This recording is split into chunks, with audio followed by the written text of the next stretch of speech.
Albert was the kind of young man who believed luck was the deciding factor in life.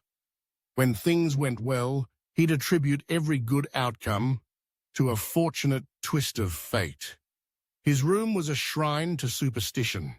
Lucky coins neatly lined the windowsill, strings of red cords hung from his doorknob, and little figurines promised prosperity from every corner. Before a test, Albert would spend more time scouring the stars in his horoscope than he ever did reviewing his notes. Always hoping, always wishing, but seldom preparing. To his friends, this was almost comedic. They teased him gently about his ever-growing collection of talismans and his adamant belief in miracles.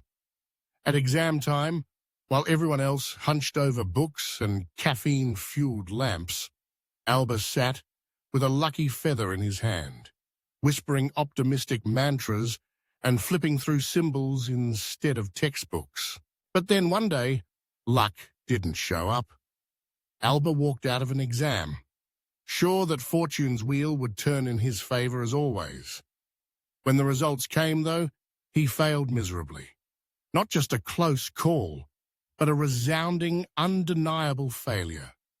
The shock was even greater a week later at his part-time job, when a supervisor pulled him aside to question his performance.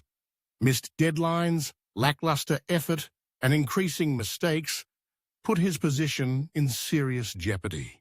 That evening, defeated and anxious, Albert met up with his closest friend. Expecting sympathy, he poured out his worries and misfortunes, blaming fate for turning against him. Instead, his friend offered a quiet pause and then some honest words. Success isn't built on lucky breaks alone. It comes from your character and determination. You're going to have to work for what you want, Albert. Luck is only a small piece of the puzzle. At first, Albert resisted. The comfort of wishful thinking was hard to abandon, and the idea of hard work seemed daunting. But in the quiet that followed, the truth of his friend's words began to sink in. Changing direction was not instant, nor was it easy. But gradually, Albert decided to shift his focus from luck to effort. He began with his studies. The old rituals of good fortune remained, but now they were no more than background decoration. Instead, Albert was up late, textbooks spread across his desk, pen flying over page after page of practice problems. He asked questions in class, sought advice from his teachers, and took meticulous notes. Progress was slow at first, but he could feel his understanding grow with persistent effort. At work, Albert started arriving early. Instead of doing just enough to get by, he took initiative, volunteering for difficult tasks and paying close attention to detail. When faced with problems, he responded with a newfound optimism, seeing them as challenges to overcome rather than evidence of bad luck. If a project failed, he reflected and learned from his mistakes rather than blaming fate. Gradually, small victories accumulated.